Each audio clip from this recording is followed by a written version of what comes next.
Dengue ഫീവറിന് ഹോമിയോപ്പതിയിൽ ചികിത്സയുണ്ടോ? അല്ലെങ്കിൽ ന്യൂമോണിയയ്ക്ക്, chicken ഗുനിയയ്ക്ക്, chicken പോക്സിന്, മംസിന്, ടൈഫോയിഡിന് ഇതിനൊക്കെ ഹോമിയോപ്പതിയിൽ ചികിത്സയുണ്ട്. ഹോമിയോപ്പതിയിൽ ഒരു ചികിത്സയും ആ രോഗത്തിൻ്റെ പേരിനെ ബേസ് ചെയ്തിട്ടല്ല. അതായത് ഒരു ഹോമിയോ മരുന്നും ആ രോഗാണുവിനെ നശിപ്പിക്കാൻ ഉദ്ദേശിച്ചിട്ടുള്ളതല്ല.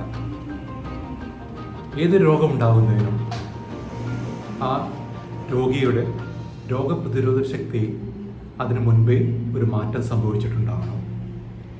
എന്തുകൊണ്ടാണ് അങ്ങനെ ഒരു മാറ്റം സംഭവിച്ചത്? അതിലെന്താണ് കാരണം? അസുഖം ഉണ്ടായതിനു ശേഷം ശാരീരികവും മാനസികവുമായ എന്തൊക്കെ ലക്ഷണങ്ങളാണ് ഒരു രോഗി കാണിക്കുന്നത്?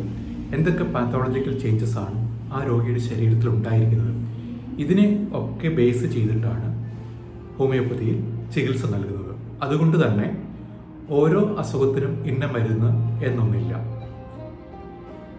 അതിനാൽ ഇപ്പോൾ നിലവിലുള്ള അസുഖങ്ങളായ ഡെങ്കിയോ, ചിക്കൻ ഗുനിയോ, ചിക്കൻ പോക്സോ, ടൈഫോയിഡോ, ന്യൂമോണിയോ, മംസോ എന്ത് തന്നെ ആയാലും, ഇനി അതോ ഭാവിയിൽ വേറെ ഏതെങ്കിലും പുതിയ അസുഖങ്ങൾ വന്നാലും ഇതേ മെത്തേഡ് അനുസരിച്ച് എന്തുകൊണ്ടാണ് ആ അസുഖം ഉണ്ടായത്, എന്താണ് ലക്ഷണങ്ങൾ കാണിച്ചിരിക്കുന്നത്, എന്തൊക്കെ ചേഞ്ചസ് ആണ്, പാത്തോളജിക്കൽ ചേഞ്ചസ് ആണ് രോഗിയുടെ ശരീരത്തിൽ ഉണ്ടായിരിക്കുന്നത്, ഇതൊക്കെ മനസ്സിലാക്കി ഹോമിയോപ്പതിയിലൂടെ ആ അസുഖങ്ങൾ ചികിത്സിക്കാവുന്നതേ ഉള്ളൂ.